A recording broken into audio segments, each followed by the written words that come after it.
Welcome. That mellow vibe. I like that mellow vibe. Welcome to episode 121 of Folks Talkin Sports. I am KG Kris Gardner of the Houston Roundball Review. And with me is Willy Gibson in Ohio, alum of the Ohio State University. How are you, sir? Doing well. How about you? Doing well. The show is streaming on Facebook, YouTube, and Musk. Folks Talk Sports. Yes, it is Musk. Corey Miller. Corey, how you doing? Corey, I'm kind of curious, man. I'm gonna go right into it, man. Give me 1 second. Brother Gibson. Yes, sir.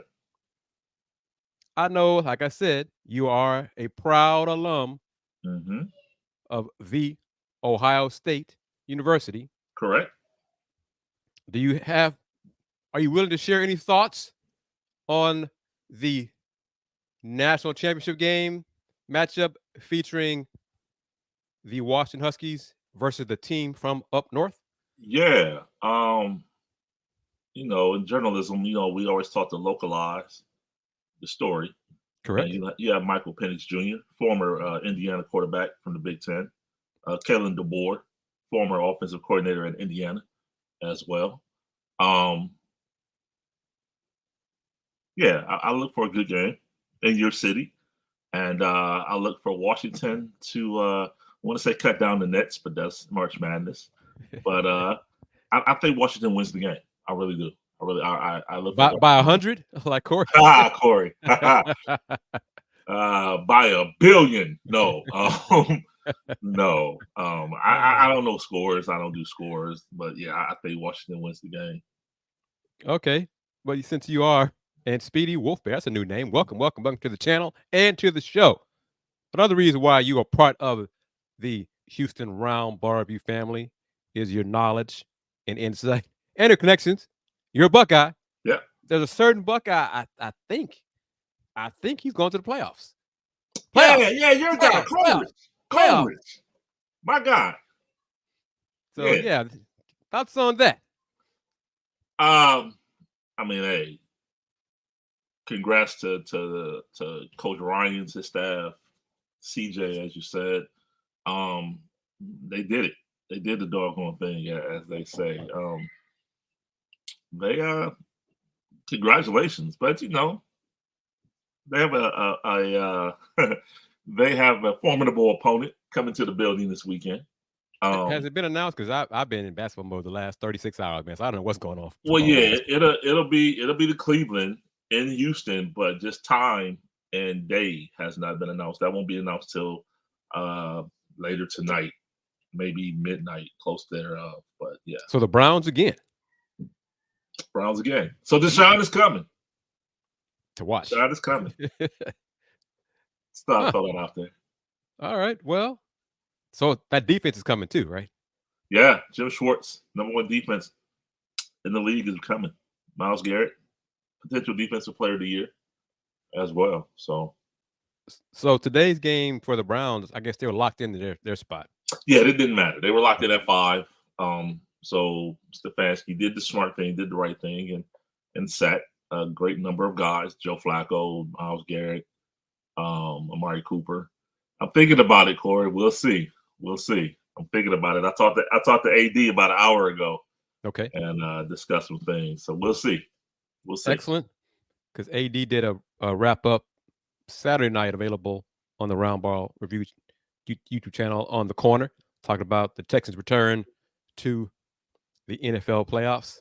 And maybe, let's see, I'll be 52 this year. Maybe before I turn 60, the Washington NFL franchise would have returned to relevance, prominence in the playoffs between now and then.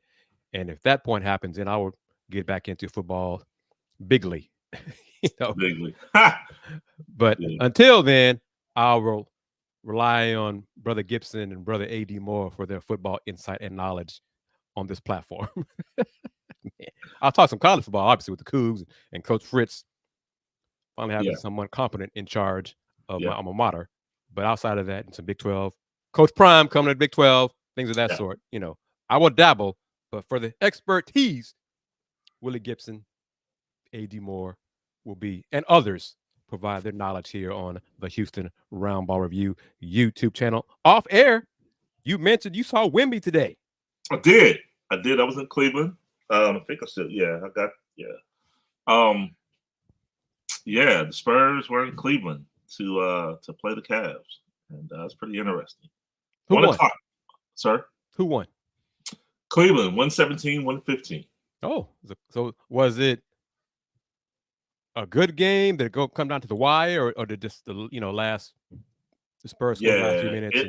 It was Cleveland came out flat. So San Antonio jumped on them early, and then they got going. Kris Gardner did what Kris Gardner does. Off night by Donovan Mitchell. His numbers, you see his numbers. I think he ended up with like 17 and 10, so decent, but he had an off shooting night. And at one point the Cavs were up bigly, to use that term again. They were up 14 with like 3 minutes to go, and San Antonio got it down to 2 with 8 seconds to go with the ball, down 2. And Cavs played a little defense and got it away. So they held on for the win. But their mind was in other places. They actually are leaving. What time is it now? They're leaving now, actually. They played at 1 p.m. Eastern on a Sunday, which is a rarity in the NBA for Cleveland. Sure. They are flying to Paris tonight. Oh, that's right. That's right. Yeah, they play the Nets in Paris on Thursday. So thus the 1 p.m. tip-off in Cleveland today, which is kind of weird. When I saw it, I'm like, that's interesting. Then I thought about it, like, okay, they're going to Paris. Why aren't they going to play the Spurs? Then I thought about it. Yeah, Dan Gilbert's not losing the home game for anybody. So, last night I thought about it. Like, why wouldn't they just play Wemby in Paris? Yeah, it would be perfect. That makes perfect sense. But Dan Gilbert's not giving up that dollar. He's not. So they'll be, they're leaving today. A couple events with the NBA, clinics, some visits, things like that. The game is Thursday. Oh, yeah. And then I believe they fly out right after the game on Thursday. They play again at home, Martin Luther King Day, versus the Bulls. So, wow, Donovan was 1 for 10 from 3 today. Yeah, it was off. He was off. They missed 2 free throws, which that's crazy for him. So yeah, he was off. He was off. Rockets won Saturday night, beat the Bucks, so they split with their 2 games. One against Minnesota on Friday. The bad against Minnesota. They look overwhelmed. Oh, just outmatched against Minnesota. But the Bucks. What are your thoughts on the Bucks? Their defense is trash. It's just not good. It's not Piston level poor, but it's not very good. Yeah, it's interesting that I saw. Was it late last week? They added an assistant to Coach Adrian Griffin's staff. I don't know if that's good when you adding staff in January, mid-season, just about. Well, Detroit did that. They added someone for player development. So right. So again, I say it's not good to be adding staff in January. That's eyebrow raising, to say the least. So, but yeah, Adrian Griffin. I mean, first job, first staff. It's funny the comments made by Giannis recently, because he was the one that handpicked Adrian Griffin. Right. So now it's kind of like, wait a minute, what's the deal? But I'm sure they'll figure it out. The defense is still not good. No, it's not. First half, Coach Ime and the staff, it seemed like they made a point to go at Dame relentlessly. Didn't matter who it was, Jalen Green, whoever. Go get Dame. Go beat him off the dribble. And he's got 3 more years to go on? Well, his defense not going to get any better. I mean, and come playoff time when the teams are better, backcourts are better, more experienced. Man, if I see a Dame, Chris Middleton backcourt, I'm going to have my guards do that 1-2 switch and barbecue chicken. Did Drew Holiday play defense? He's a little bit. Yeah, he played a little bit of defense. Oh, okay. Man, because I mean, Chris Middleton, those bad knees, nope, he can't guard anymore like he used to. Dame, Right. nope. They're gonna get some points, but Dame was off last night. Giannis had 48 and 17, 48 points. Jabari Smith after the game, we went to the Jabari locker room, and he's like, "Damn," he didn't realize it, because it wasn't slam dunks. You know, a lot of just rim oohs and ahs. He made some free throws, missed some. You know, I think he was like maybe 15, 21, something like that. But it wasn't a dominating. Because some of us, me and my colleagues were like, so what is tonight? 60, 70, you know. Did he get the ball? Did he get the ball? How about that? Well, it's up to, who was it? The chef? What was it? I forgot the post-game comment Giannis made last night in his 8-minute monologue. What wasn't monologue? He answered questions from my colleagues. But part of his answer was, all of us have to do better. All of us. From the equipment manager, he has to wash clothes better. Yeah, all of us. Everybody. So he included himself in it. But he said, you know, we have to wash clothes better. We have to coach better. We have to play harder. We have to play better defense. On and on. At least it was better than the game before when he asked him how much he thought about the Pacers and the times that he thought about the Pacers. I'm kind of like, wow, bro, that's a little different. Did you hear that? I didn't hear that, but if those two square off in the first round. Oh, yeah. That's going to be something right there, man. Well, he named a couple of things that he does that he thinks about the Pacers. And the last thing he said was, when you get freaky at night, you think about the Pacers. I was like, whoa, wait a minute. Okay. I don't know if your significant other wanted that out there like that, bro. Yeah. But yeah, that's a little different. I don't want that out there. I was trying to, yeah. Okay. Yeah. All right. Well, who's the top seed in the AFC? Is still AFC? It's Baltimore.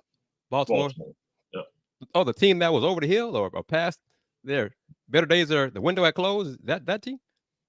Who said that? Well, who was it? Well, the team. I mean, clearly, if they were going to get steamrolled by the 49ers, they must be. That's not good enough to compete with 49ers, right, Will? Well, nah. It was. I mean, you had some questions about Lamar and in the playoffs. I mean, he's clear without question the MVP of the league, but he's 1-2 in the playoffs. The last 2 years prior to this one, he didn't finish the season healthy. Mm-hmm. So they went into the playoffs with backup quarterbacks. So the question has always been Lamar, you know, his health, will he be around, and what is he going to do when they get there? So they sat him yesterday. He has another week off, so I think it's 19 days between games for him. Rust. So we'll see. Rest or rust. Yeah, right. So we'll see. We'll see how that goes. But it'll be a little interesting. Texans fans, how happy are y'all that the Texans are returning to the playoffs? AD Moore will be there. Brother Gibson might be in town as well. Yeah. AD Moore will be at Monday's CFP title game between Washington and that team from up north, representing the Houston Roundball Review. AD Moore has also been approved to cover the NFL's big game under the Houston Roundball Review Media Group umbrella. The Houston Roundball Review has been approved for the Final Four. You get the idea, people. You get the idea, okay? Just saying to put it out there. It's 2024. You see it up there in the upper right corner. Willy Gibson knows about it. Your ad here. You want to advertise on this show, on these platforms that are growing? Y'all know what to do. If you don't know what to do, I'm going to let you know. Email me right there. Hit his line. Kris Gardner at thehr.com. 7,000 plus subscribers on YouTube, 10,000 on the media platforms, 4 million views and more on YouTube total. On and on and on. I'm just saying right there, Kris Gardner at thehr.com. It's not just me. I have folks, colleagues that I trust who know what I don't know. And that's why it's all part of the Houston Roundball Review Media Group. That's what it's all about, Brother Gibson. Yes, indeed. NBA. Yep. Draymond Green. He's back. Are you surprised he's back? Is it too soon, in your opinion? Too soon. 12 games now and counting. So it may end up being like 15 games. No, Yep. 15 games is about right. 15 games is about right. So I think they wanted 15 games, but I don't think they wanted to put a number and say it was 15 games, so they put an indefinite. And that's about a month, roughly. 15 games. yeah, it's about a game. month. Yeah, so I mean, and all reports he's accomplished and met the parameters and the conditions set forth by Adam Silver and the team, and the NFLPA signed off on it. So yeah, that's cool. Now the key is what's going to happen the next time he's in that scenario. Yeah, that's the question. Will he count to 10? Will he do some breathing exercises? What is he going to do? What has he learned to not lose his temper? Correct. Or lose his mind, lose control, basically, lose control. Yep, exactly. Another question is, with his return, where will Mr. Kuminga get his minutes? Toronto. I think it's Detroit. I think it's made for Detroit deal. Yeah. Alec Burks for Jonthan Kuminga. I don't know if it matches salaries, whatever, but it makes sense to me. Yeah. Alec Burks, he's a veteran, gets buckets. The Warriors still believe their window is open. It ain't, but they still believe that. Yep. Kuminga's young, got a bright future, and likes playing defense, which Lord knows Detroit needs somebody like that on their team. Right. More of those guys on their team. I think it makes perfect sense, but I just putting it out there. I'm not being, biased or anything like that. Of course. I mean, just saying. Jonathan's not happy there, and I mean, Detroit played the Warriors a few days ago in a 4-point game, which tells you a lot about where the Warriors are. That the game against Detroit was like a 4-point game, and it was close pretty much throughout. Says a lot about where the Warriors are. But anyway, Jonathan, hey man, you and Steve Kerr aren't getting along? Just tell him, hey, we can turn things around in Detroit if I'm there. Make it happen, brother. Make it happen. Tell your people, talk to Tory's people. Let's get this going, man. Yeah. I mean, hey. Tony M. Yes, I'm saying that, Tony M. Tony M. He enjoys with the success of the Rockets now, 18-16. See, he enjoys it. He enjoys these little needles that he's poking at me. He's loving this, but it's all good. Mm-hmm. It's all good. Part of the love here on the family on the Roundball Review channel. It's all good. One day, my team will return to being good. One day. Might be as soon as after February deadline when Monty starts playing Killian Hayes and James Wiseman. But anyway, because he's doing that for some reason, trade purposes. Will, what are your thoughts on it? Trading guys, playing guys, giving them more minutes to showcase them for other teams. Oh, you got to do it. But understood. But at what point do you stop doing that if they're not doing a good enough job? That's a great question. You got to count your cost. I mean, because at a certain, like you said, at a certain point, if it's counterproductive, and it's to the point where nobody's making an offer on this guy, then don't cut your nose off to spite your face. You gotta switch it up, for sure. Similar with the Rockets, keeping it local. Hope they're doing it with Jayshawn Tate. I think his days are numbered here with Cam Whitmore. Get more time. Cam's getting more minutes because Dillon Brooks is out. Tari Eason, for an injury that really is not specific, it just says lower leg injury for Tari Eason. He's missed all last week. He won't play tomorrow against Miami. The Rockets haven't really practiced these last few days because of so many games this week. So maybe they're shutting him down without shutting him down. You know what I'm saying? Yeah, I got something similar up here at Cleveland. Ty Jerome. Ty Jerome played like the first 5 games of the season, maybe. And he's been out. And it's just ankle. Yeah. Sprained ankle. It's not broken because we see him on the sideline. We see him in practice, walking around. So It's not broken, just ankle. No brace. Ty's on the bench, his fits and everything. But he's just not, he hasn't played. He's still, when he does play, he's on a minutes restrictions, like 25 a game, no more than that. But he hasn't even got that. Been getting DNP lately. Speaking of that, they had Wemby's minutes restriction, that was kind of interesting. Okay. It was kind of interesting. Like, I had forgotten. I'm like, why are they taking him out? And he sat for a great deal of time.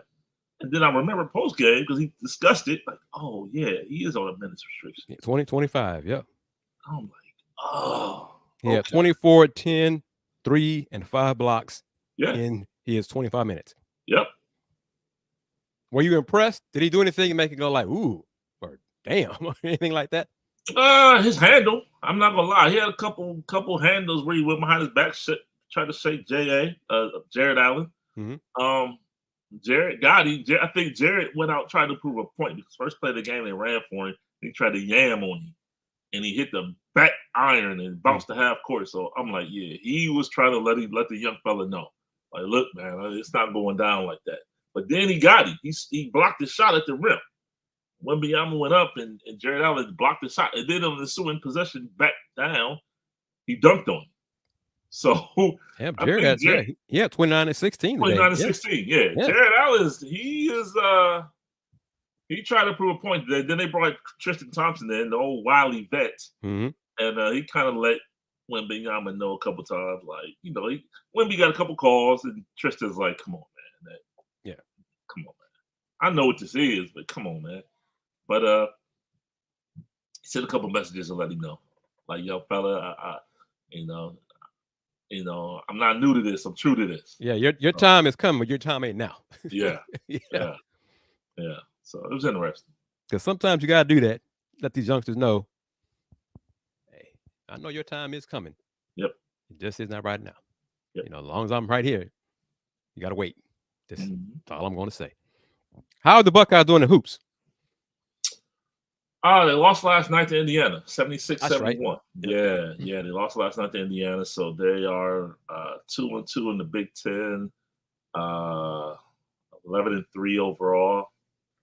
Had a bad loss before Christmas at Penn State. Penn State's probably the worst team in the Big Ten.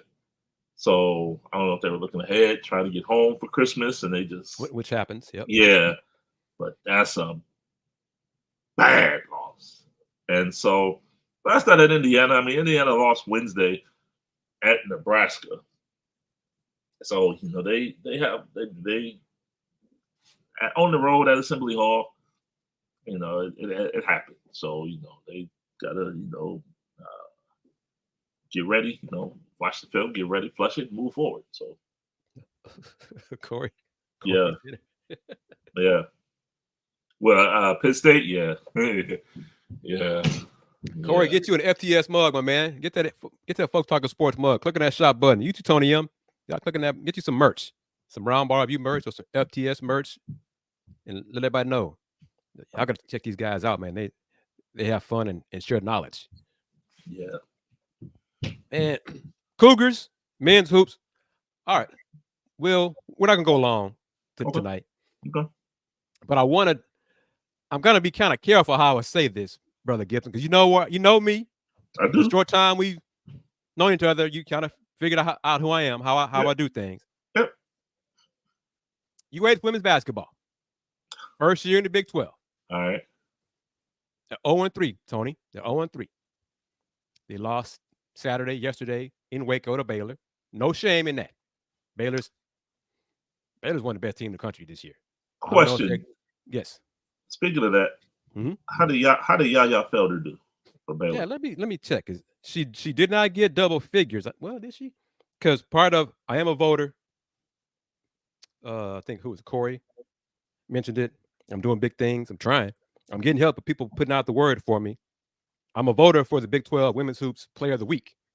Okay. So part of how I compile stuff is look at the box scores here every game. Sure. In women's hoops. So Yaya, I don't think she had double figures yesterday. She had, yes, she did. So she's on my spreadsheet. 11 points, 4 for 11 from the floor. Did not make a 3 for 4 from the foul line. Okay.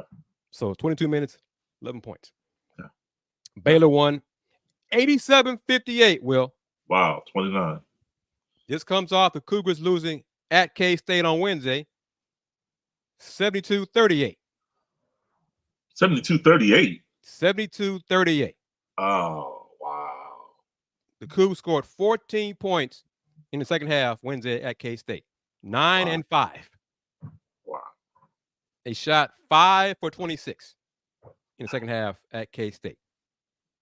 Now 0-3 in Big 12 play. 9-5 overall, but most of the folks who know basketball, the non-conference schedule was not very tough. And the tough games they had non-conference, they lost.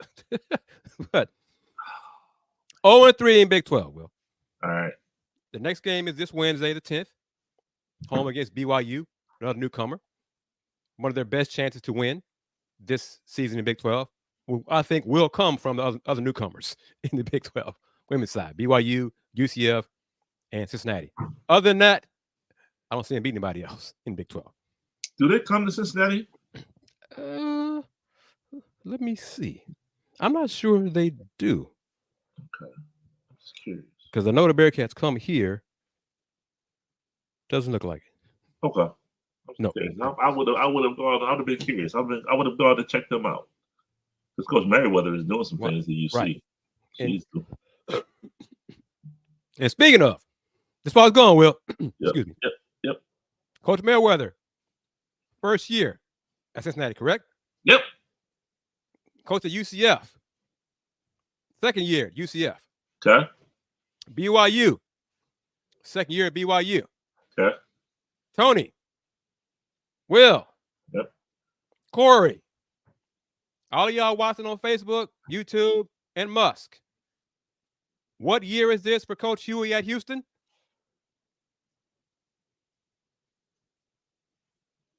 10. One more time. 10. Wow. Same time as Kelvin Sampson. So it's okay. See, Corey went there. I wasn't going there, but I'm going there another way. I'm going there another way. Corey, my man, that deserves this. Let me do that. That deserves this right here. Let me see. Get you one of those. Correct. And then another one of these.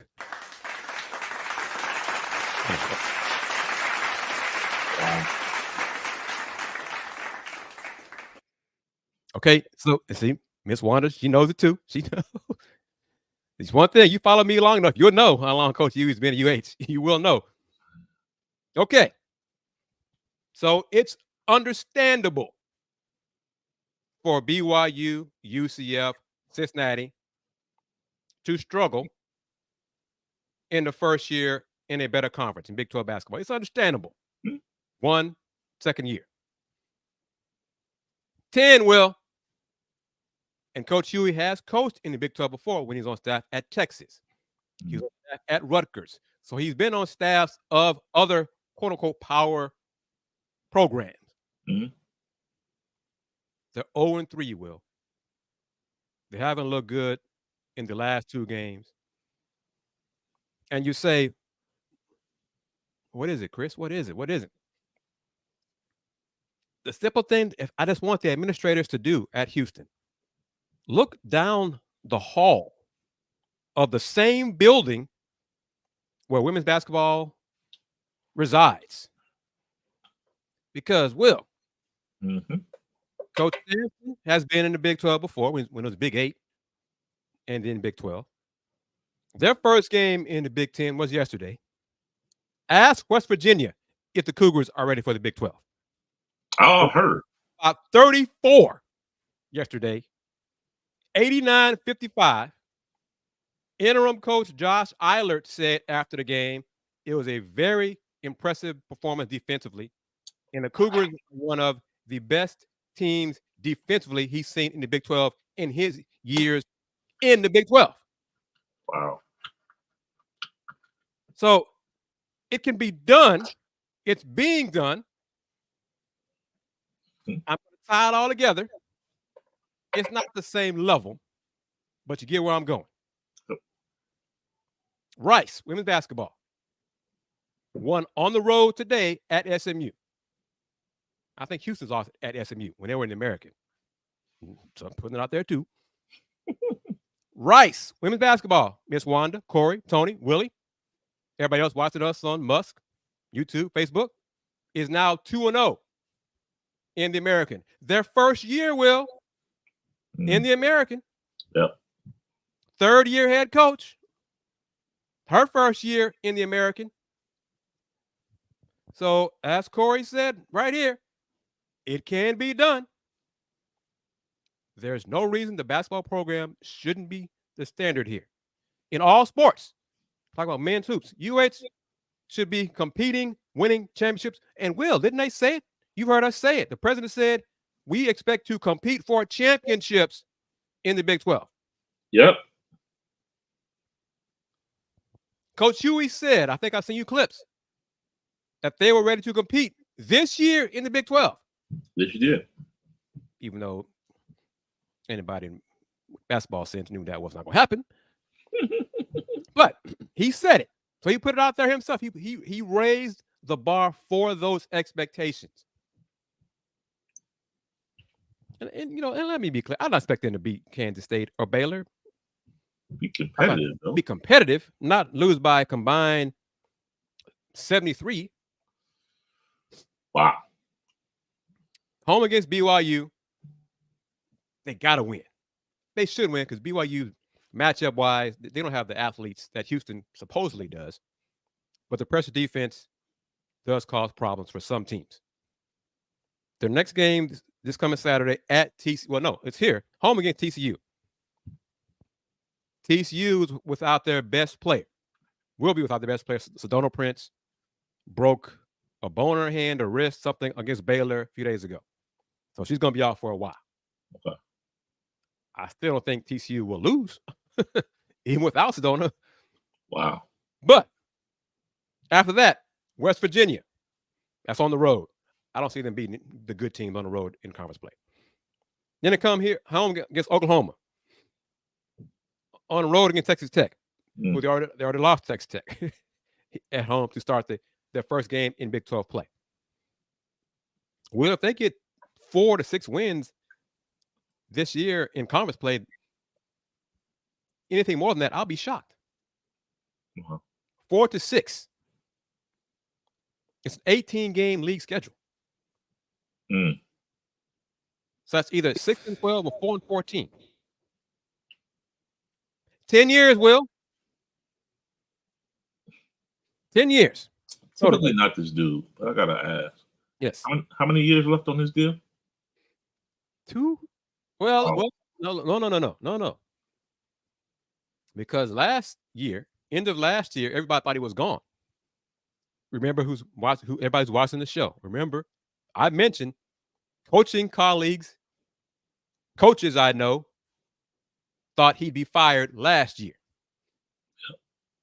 So when he was brought back this year, I don't know if that added years to his contract. I don't believe so. I think he's just got 1 left. I think next season. I still want you. And let me be clear. Coach Huey is a good dude. Right. This is not personal. But if you expect to compete for championships, capitalize on the growing popularity of women's college basketball in the country, he's not the right person for this job. The new deal, media rights deal, which is giving more exposure, more money for women's college basketball. Ultimately, it's going to lead to revenue units for the women's teams to reach the tournament. Your thoughts on this? This is what some coaches said. Coach Staley is one of them. Yep. Coach Courtney Banghart, North Carolina, said it as well. That with revenue units, earning units, and for those who don't know, you get to the tournament in men's hoops, for every round you advance, you get like a $300,000 for the team/conference. And it goes up like 3% every year. That's been going on for like almost 30 years. Mm-hmm. Women's hoops does not have that. No units for making a tournament. Does not matter how far you advance, no money, no payout. That's going to change with this new media rights deal that was just announced a couple of days ago. Mm-hmm. Will, do you believe that once it's finalized or whatever units, the payouts is determined, Will that incentive, financial incentive, finally open the eyes for the closed-minded folks at Houston to realize, oh, we can make money in women's basketball now, and he's not doing it. He, as in Coach Huey. So maybe it's time for a change. Could that be the eye-opener, Mr. Gibson? I defer to you. I'm not trying to be sloppy with this, but you're on. I gained my knowledge from from you. So, what do I think? I haven't seen anything thus far that would tell me it would. Just to be completely honest. No. So that's what to answer your question. No. And Ms. Wanda, you could chime in with your comment as well. And I believe it'd be the same thing that you just said. I've already reached out to a few alums the last few days when the new deal was announced. They agree. They don't believe it's going to change. They don't believe, neither do I, that the administration cares about women's college basketball. Yep. You know, becoming relevant, getting to the tournament, having thousands of people attend the games. And women's college basketball is not going to become some huge moneymaker. But for Houston and other, Rice, Prairie View, TSU, Women's Hoops, HCU, get to a point where they're not losing money, that'd be a positive. We're not have to, spend so much money just to hope and not go to have a lot of check games and all those kind of things. And if you have fans come to the games, start buying merch, start winning, get into the tournament, earn some revenue. That should be a goal if you care about women's college basketball. And Miss Wanda, will she agree with you? Don't think it'll change anything. The attendance numbers all over the state, every other school, power programs, Tech, Baylor, Texas, Texas A&M, average 3,000 to 4,000 per home game. UH, with their Kids Day, Education Day, so that was a boost because it was like 3,000 plus kids in attendance for that game already. I think it was against TSU, Texas Southern. So the average is maybe 1,500. Take out that 3,000 plus, it's less than 1,000. Okay. But that's more than Rice. Rice is averaging like 900. Houston Christian's like 300. TSU, 250, 300. So you get where I'm going with this. Folks who are tuning in, why are you spending so much time on women's college basketball? One more time, for those who missed it, the Houston Roundball review has been approved to cover the women's Final Four. Men's Final Four, too, if I wanted to. I've been approved. I've been covering the women's Final Four going on 25 years, Will. I'm a national voter for three of the awards. So my passion for women's college hoops runs deep. I spend time on this. I'm a voter for the Big 12 Player of the Week. I was nominated to do that. I was asked if I wanted to do it because someone from the Big 12 office suggested me for it, for the Houston representation.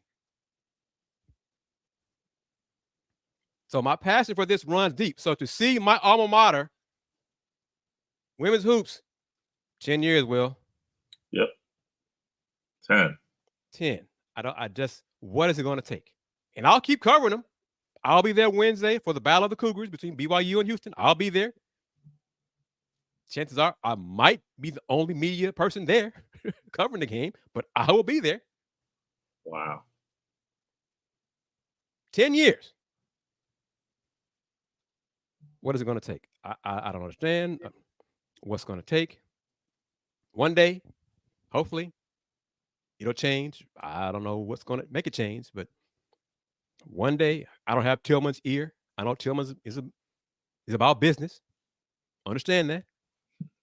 But at some point, you need to realize, what is my return on investment for this man here?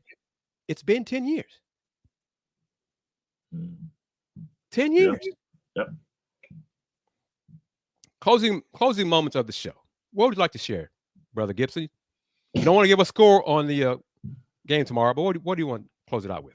Yeah, man, just it'd be interesting. The American Football Coaches Association, AFCA, is having their national convention starting today in Nashville, and typically it's every coach in America is in the mix, and basically it's job fair.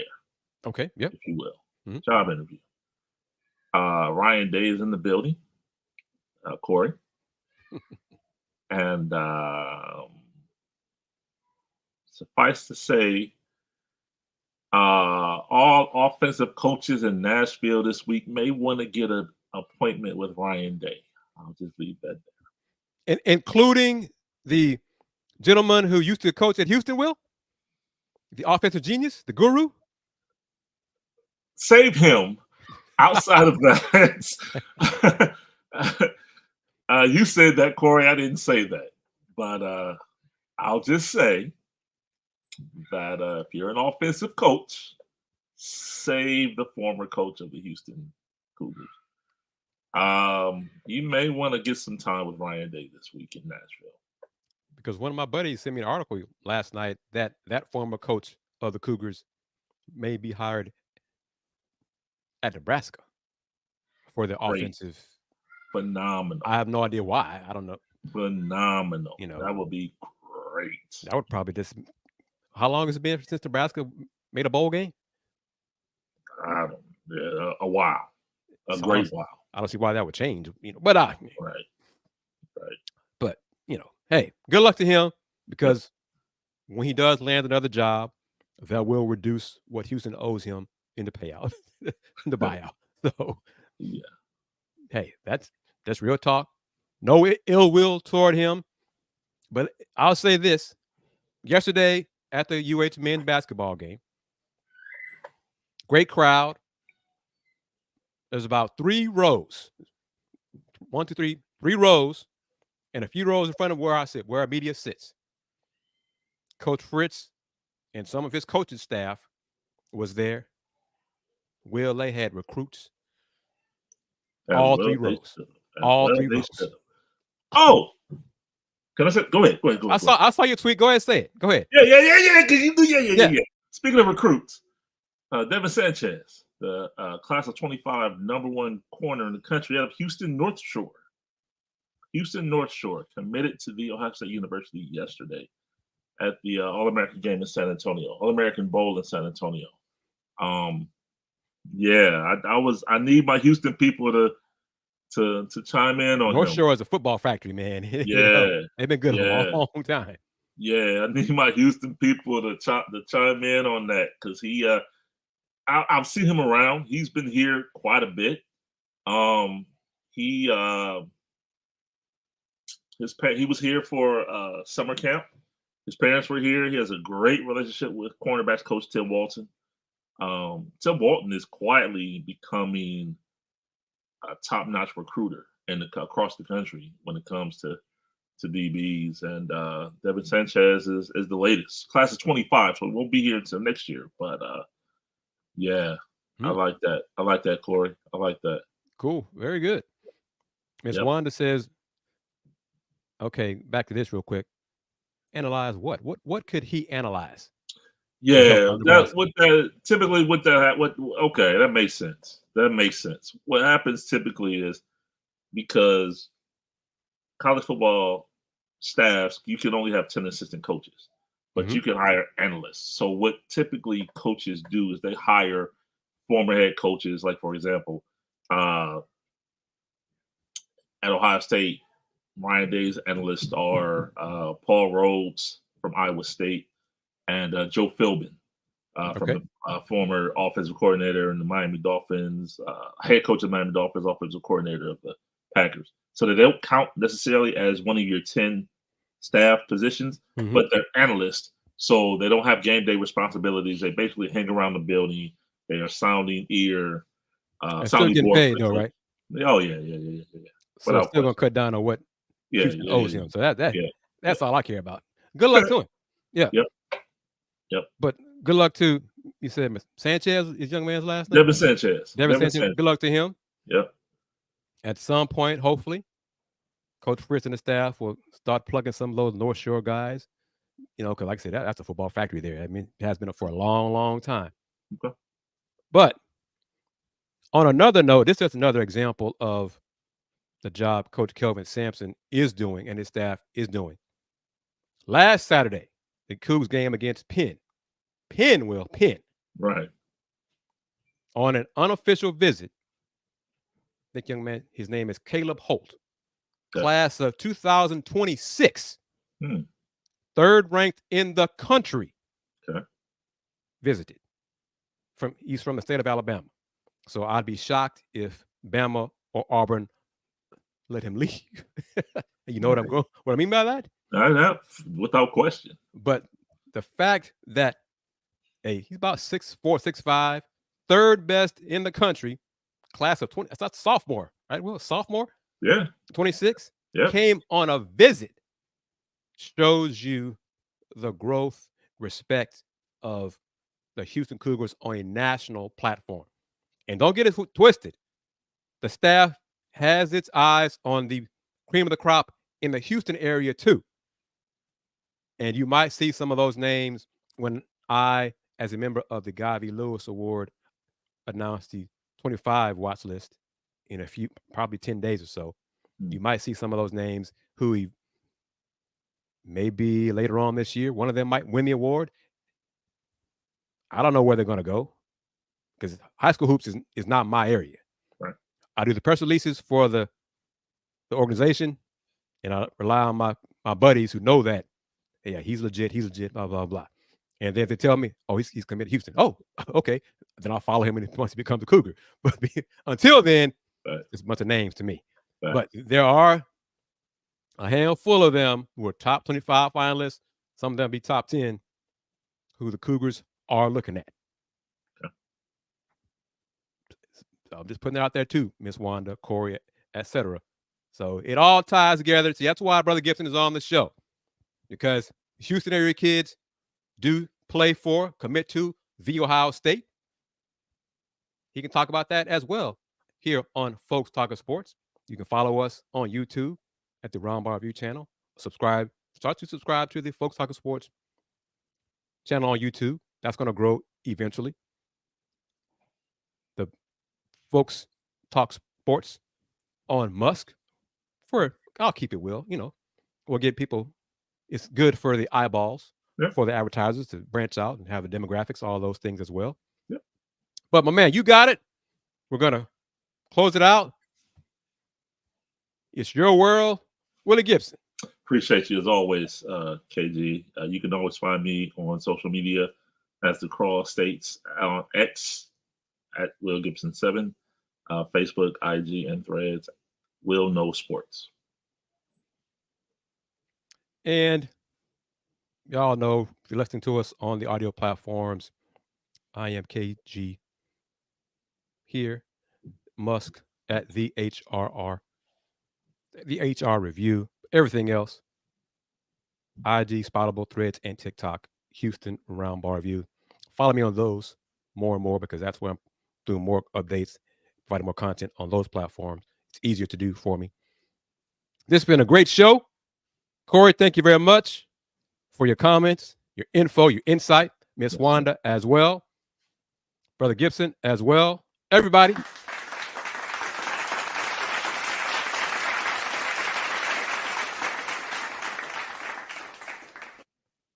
Got to plug this as well. I think I have his info somewhere. But for sure, follow AD Moore Monday. And if you don't, start following him on YouTube everywhere. The Adbacks Corner, IG, and YouTube. At AD_Moore64 on Musk, because his face will be in the place Monday for the CFP title game between Michigan and Washington. And he will also be at the NFL's big game in February. If you want to advertise on these platforms, reminder, just email me. You might be surprised at the demographics and the numbers that we're getting for these shows. Email me at kgardner@thehrr.com. One more time, kgardner@thehrr.com. Wrapping it up. Everyone, thank you for taking time out to talk to us. Watching the show, listen to it if you catch the rebroadcast on the audio platforms. Always remember this, or if you don't know, you'll be new to it. Since 1994, the Houston Roundball Review. Local name, global perspective. Y'all take care. Game over. Got to do it again. Game over.